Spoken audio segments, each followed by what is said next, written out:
আসসালামু আলাইকুম, কেমন আছেন সবাই? আজকে আমি আমার শ্বশুর বাড়ির সবার জন্য চাউমিন রান্না করব। অনেক দিন ধরে ভাবতেছিলাম রান্না করব, কিন্তু করা হচ্ছিল না, তো আজকে ফাইনালি রান্না করব।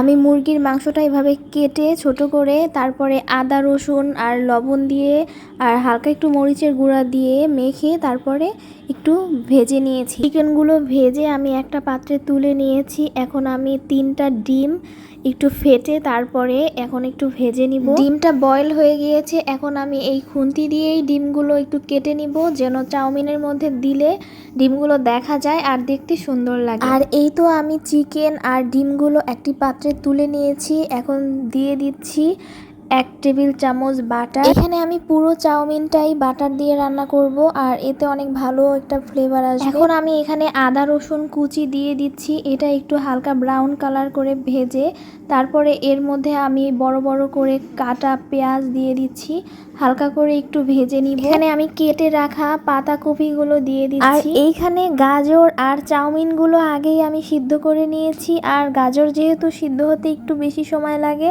তাই আমি চাউমিন আর গাজর একসাথে সিদ্ধ করে নিয়েছি।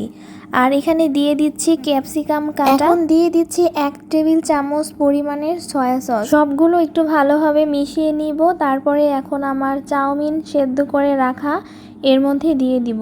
সবজিগুলোর সাথে একত্রে ভালোভাবে একটু মিশিয়ে পরিমাণ মতো লবণ দিয়ে দিচ্ছি। এখানে 3 প্যাকেট পরিমাণের ম্যাজিক মশলা নিয়েছি, আর এই মশলাগুলো দিয়ে দিচ্ছি। আমার আগে থেকে ভেজে রাখা চিকেন আর ডিমগুলো এর মধ্যে দিয়ে দিচ্ছি। 2 টেবিল চামচ পরিমাণের টমেটো সস।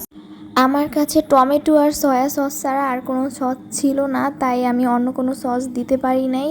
আর এখানে যদি ম্যাগি সসটা দেওয়া যেত তাহলে এটার স্বাদ আরও বেশি বেড়ে যেত। তো আজকের চাউমিন রান্নাটা আমার কেমন লেগেছে আর সেটা অবশ্যই আমাকে কমেন্ট বক্সে জানাবেন। আর এতক্ষণ ধৈর্য নিয়ে আমার সম্পূর্ণ ভিডিওটা দেখার জন্য আপনাদের অনেক অনেক ধন্যবাদ। আল্লাহ হাফেজ।